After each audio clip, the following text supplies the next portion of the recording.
After each town council meeting, the staff sits down and records a quick recap, highlighting the public meeting. The complete meeting can be found on the town of Avon, Indiana's YouTube page, but this podcast is designed to give you a simple overview to help keep you informed about what is happening. The Avon, Indiana Town Council meets twice a month at Avon Town Hall. A full schedule of their public meetings can be found online at avonindiana.gov. What's up, Town of Avon? This is Angel Gino, Marcom specialist here at Town Hall, and today I'm with Ryan Cannon, Town Manager. and we're going to be talking about last night's Town Council meeting that happened May 9th, 2024. Ryan, you want to take it away?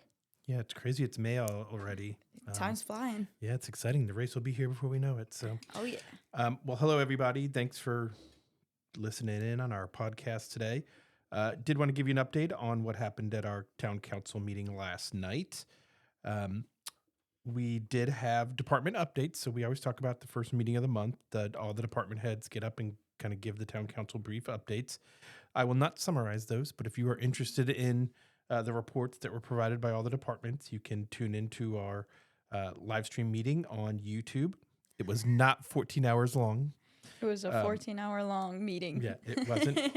So we made a little mistake on that, but don't feel like you have to listen for 14 hours. So tune in for that. Under new business, we had several zoning introductions. We actually had 3.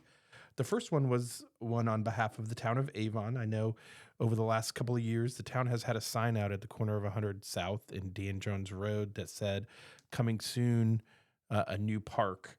And so due to COVID, that was delayed a little bit, but we are moving forward with that new park. We're calling it Burnett Park. And the first step in this process, we've been working on the master plan for that park. But the first step in the process is to do the institutional zoning. So we're going to change it from a residential zoning to an institutional zoning. That doesn't really impact many people, but it does help the town in the way that we navigate through our approvals for the park. And it just really works better to do a project that's phased. And so we are pushing forward phase 1 of the Burnett Park. And so we're going to get this institutional zoning in place to help us facilitate moving forward for construction. So I can't do justice what is on that master plan, but you can go to our website and go and click on that, and you can see actually what the master plan for the whole park looks like, as well as there's an exhibit on there that's phase 1. So if you're interested, you can actually go and see exactly what Burnett Park would look like. So Park Director Shelby Pride did a brief introduction of that for the town council. The next one was Wawa, and I know we've talked about Wawa quite a bit.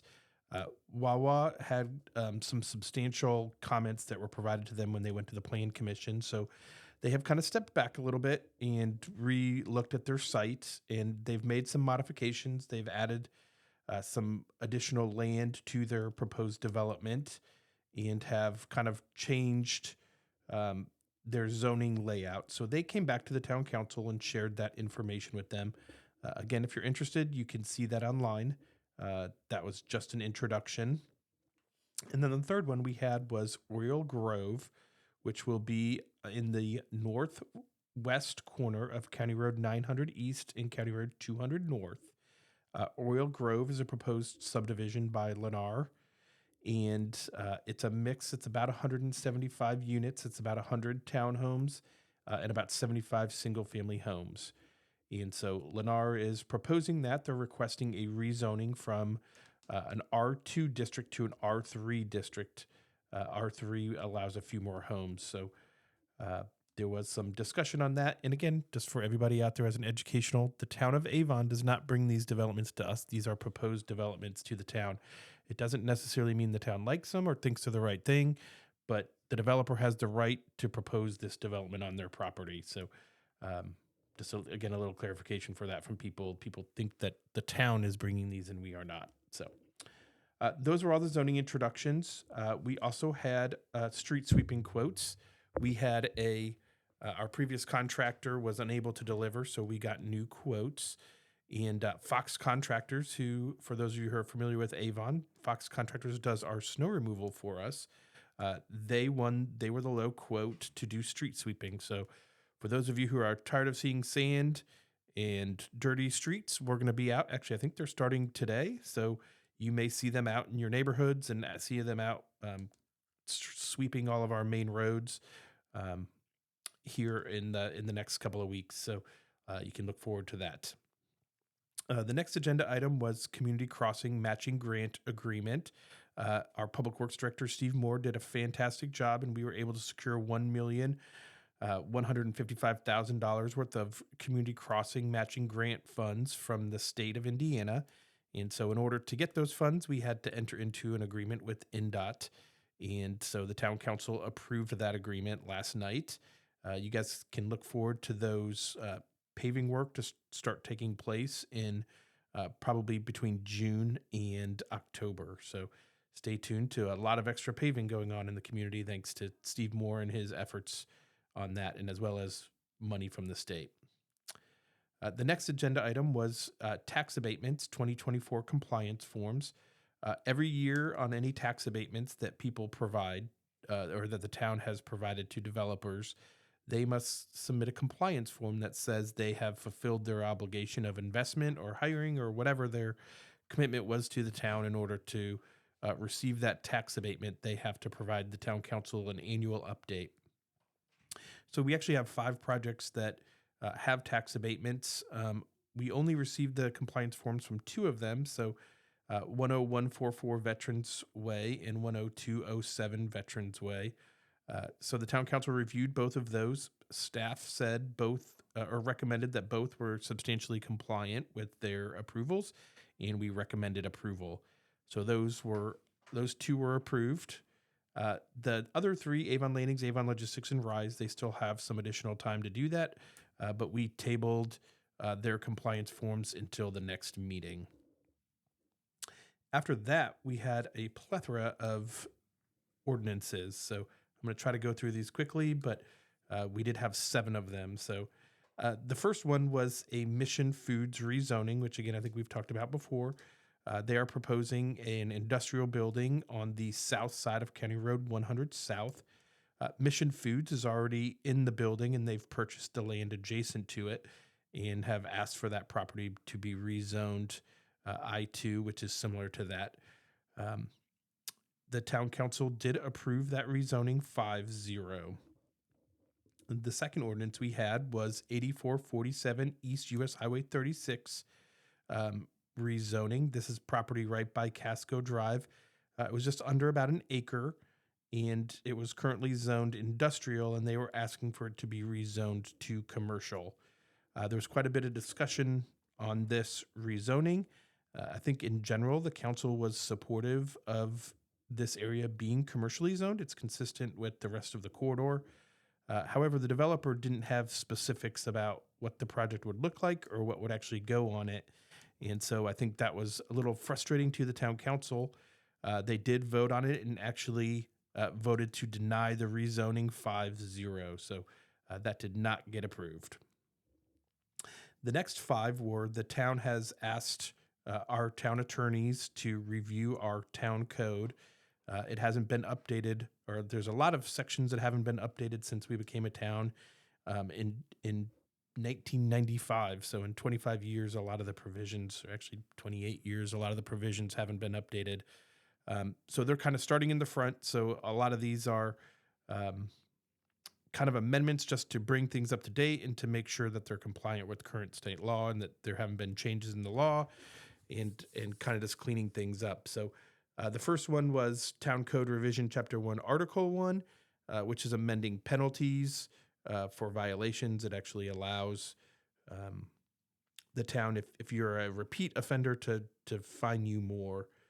The next one was Town Code Revision Chapter 2, Article 2.1, which is amending the provision that regulates the treasurer's duties. The third one was Town Code Revision Chapter 2, Article 2-2, which is amending the duties of the town manager and other things. The fourth was Town Code Revision Chapter 2, Article 3, which is amending the Ordinance Violations Bureau.